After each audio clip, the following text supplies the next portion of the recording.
Ikaw si Delphine. Ilan kayo magkapatid, tay? 3. Saan kayong probinsya nyo? Saan ang probinsya nyo, tay? Mindanao. Salamat kay kay ate. Mama ni Ganda, salamat. Tanyain ka. Tubig. Hindi pwedeng ganyan na ang buhay, tay. Ang kailangan mo, ikaw na makakagawa niyan, yung paglakas mo, ikaw na yan, sa'yo yan nakasalalay. Swerte ka na lang, tay, may nagdadala ng pagkain sa'yo. Labis-labis po ang aking pasasalamat sa ating mahal na sponsor, nag-iisang mahal na sponsor sa ngayon, Ma'am J from Middle East. Maraming salamat, ma'am, at dahil sa tulong niyo po ay nakakapaghandog po tayo kay Tatay Jun ng mga pagkain na magdudugtong po ng kanyang buhay at magbibigay po ng lakas sa kanya pong katawan. Magpalakas ka, tay. Hindi pwede yung ganyan na hindi ka babangon, sisikapin mo, pipilitin mo. Yung iba nga gumagapang, makakain lang. Ayun, dyan na yung tubig mo. Diba? Pagkain wala. May pagkain ka naman, hinahatiran ka naman. Binibigyan ka minsan ni ate. O yan, binibigyan kita. O, yung iba nga tay, nanlilimos pa tay para makakain. Nagmamakaawa pa humingi sa iba para makakain. Ikaw dinadalhan na lang, kakainin na lang tay. Tapos yung damit mo, sikapin mong makahanap ng damit na magkakapagpalit ka. Kain lang, tay. Kain lang. Kailangan tulungan yung sarili mo, tay. Paano kung hindi ka maibangon dyan? Yan diaper mo, tanggalin mo na lang yan, tatay, ha? Bukas, hindi ko alam kung mapupuntahan kita. Pero nagpalagay na ako ng 1 drum na tubig. Ha? Para kung sakaling may dumating dito, may maglinis, may magamit na tubig. Hindi ka pwede, tay, na ultimong dumi mo, tay. Hindi mo kayang kunin. Hindi pwedeng ganun. Yung mayayaman lang yung ganun, tay, may katulong. Pag dumumi, may maglilinis ng puwet. Yung mayayaman lang yung ganun. Tapos bedridden na talaga. Sikapin mo, tay. Tay, ha? Gumapang ka. Magpunas ka ng katawan. Magbihis ka. Pag may pera ako, bibilang kita dyan ng orasan. Para makikita mo kung anong oras na. Tapos kalendaryo. Para alam mo kung nasaang taon ka na ngayon, tatay. Tulungan mo, tay, ang sarili mo. Yung mga viewers mo, hindi na masaya, na nakikita na lalo kang nangihina, hindi ka makabangon, puro dumi ka na, nakikita nila yan, tatay. Kung ano ang naaabutan ko dito sa'yo, yun din ang nakikita ng mga viewers mo, tatay. Ang gusto ng mga viewers mo, ikaw ay malinis, kumakain mag-isa, lumalakas.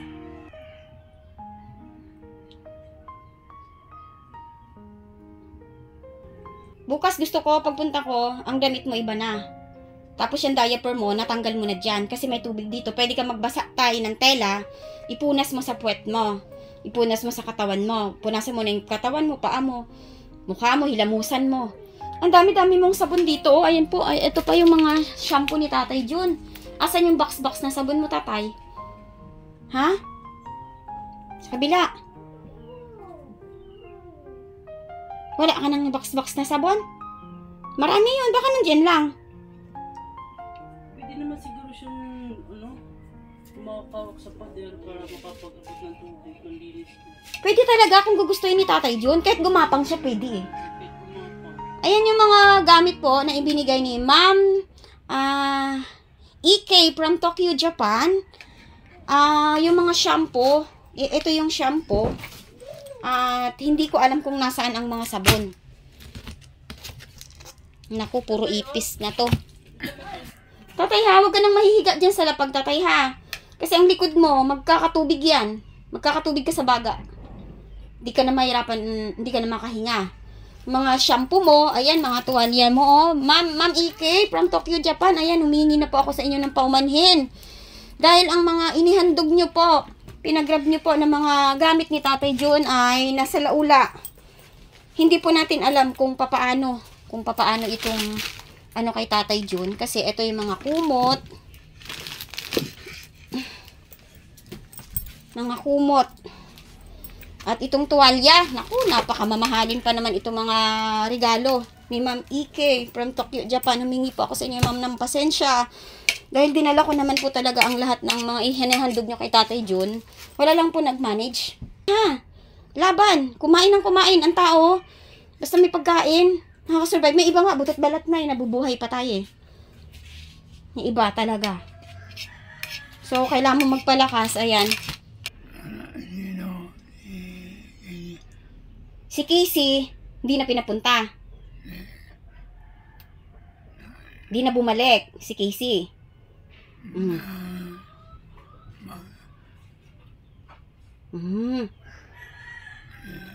Kaya nga magpalakas ka, Tay, para bumalik siya.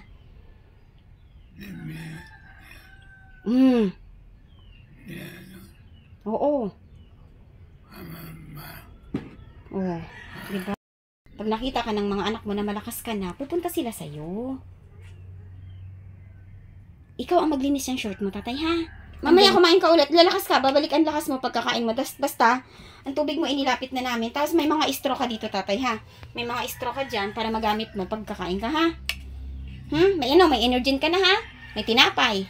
Bukas, kung okay ako, makakapunta ako dito, ha? Kasi kailangan ko ng pahinga.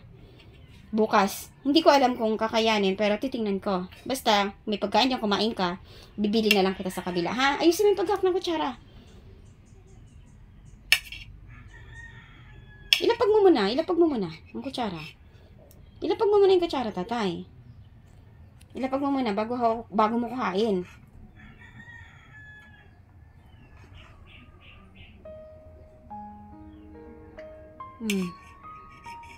Huwag kang humiga ng matagal. Hindi ka na makakabangon pag matagal kang humiga kasi maninigas yung mga ugat mo, yung mga muscles mo. Huwag ka na humiga dyan, Tatay, ha? Pag dito ka na, kahit pa paano nakakaupo ka eh, bababa mo lang yung paa mo. Ha? Okay? Tay, natutuloy na ako. Lumaban ka, ha? Ha? Gusto ng mga viewer, pag nagpunta ako dito, malakas ka. Ha? Oh, galaw mo nga yan. Galaw mo. Oh, galaw mo. Ganun mo. Galaw mo yan. Nagkukumang na yun pag di mo nagagalaw. Ayan, pasalamat ka tayo sa ating mahal na sponsor. Ma'am J. Salamat po. Tapos ngumiti ka. Uy, maraming salamat daw eh. Tapos ngumiti ka tayo. Ano ka lagi? Palagi kang nakasimangot.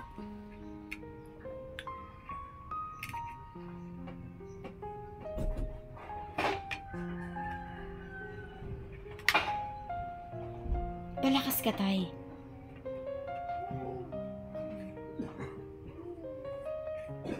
Pag lumakas ka, ipapasyal kita. Ha? Papasyal kita sa bahay ko, tapos pagugupitan kita. Tapos kakain tayo sa Jollibee. Kung lalakas ka. Pwede ba yon? Ha? O, palakas ka. Para may labas kita. Ha? Okay na? O, kain ka lang, ha?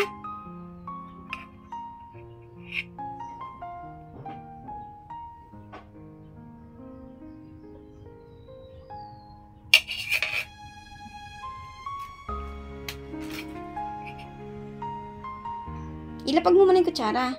Ilapag mo. O, hawakan mo ng maayos. Hindi pwede na kahit kutsara, hindi mo mahawakan. Walang ganun, Tay.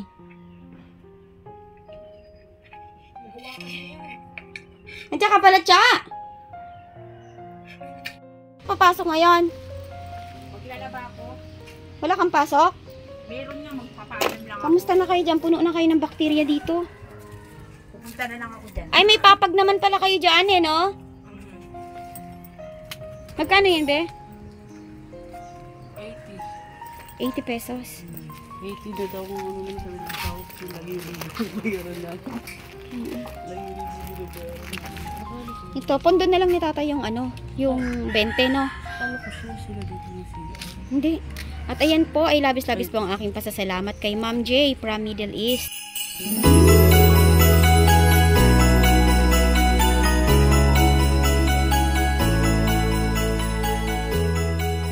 At kay kahit pa paano po ay nakakatulong po tayo para po kay Tatay Jun. At ito ay nilagyan na natin para just in case may bigla ang maglinis sa bahay ni Tatay Jun ay may magamit po na tubig.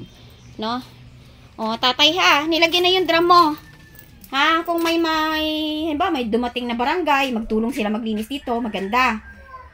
Ngayon, kung wala talaga, hindi natin alam kung saan tayo makakuha dahil lahat ng galawan ngayon, pera-pera. May maglilinis sa'yo dito, babayaran. Wala naman tayong pambayad.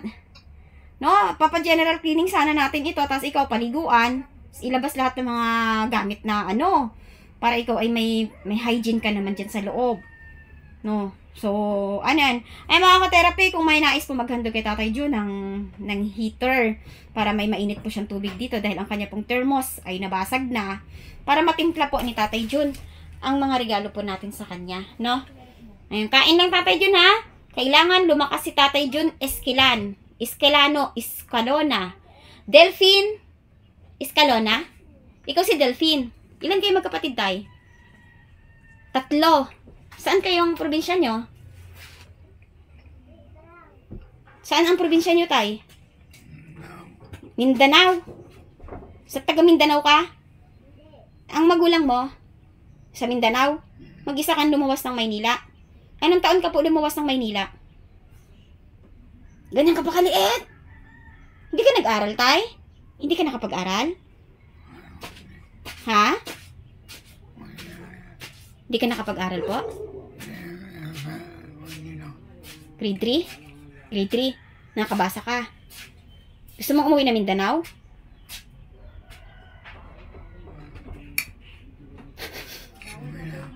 Ha?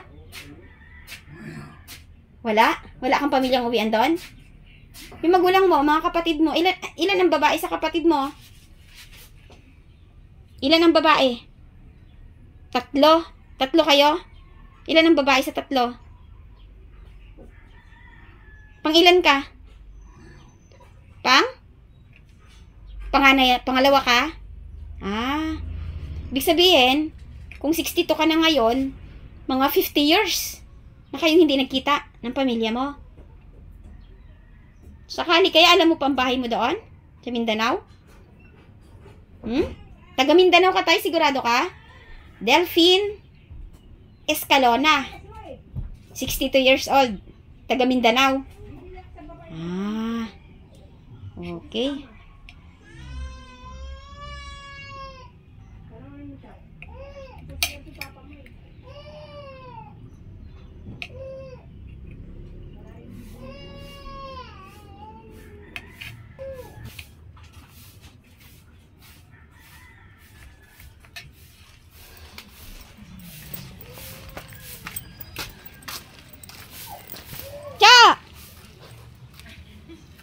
Ano na?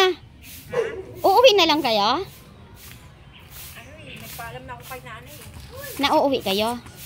Sa tumbon, sa February pa rin yung ultrasound niya eh. Ibig sabihin dun mo na si Michael at mga bata. Wala mo na magiging tao dito. Ikaw? Magpapaalam mo na ako. Ay, uuwi ka rin. Ang lugot naman ng Pasko mo, walang trabaho. Kasi parang ma-check up lang yung ultrasound niya. Sabi ni nanay, mabilis daw. Parang ipapacheck up niya lang siya doon. Sabi ko. Sa'yo mo 3 months ka mo eh. 3 months yung ano niya yung... Kailan kayo babalik dito? Pag naano siya, nalapatan na ng gamot. Pero kung matagal din yung ultrasound, babalik kami dito. Maghahanap kami ng ano. Wala ba dito sa atin? Meron yan mga ano. 3 buwan. Bakit 3 buwan pa daw? Hindi, sana sa ibang hospital kayo. Sa kidney ang mahal. Kidney center. Pinapatagal pa, lalala ng lalala. Kung di na agad maagapan. Hindi.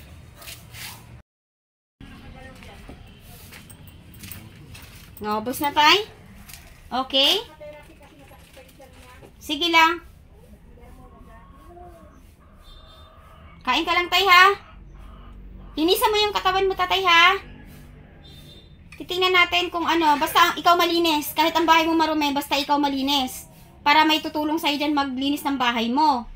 Ikaw ang magtanggal ng diaper mo, Tay, ha? Kahit nakahiga ka lang, nakatagilid ka, tanggalin mo mag-isa. Ha? Okay? Okay. Sige.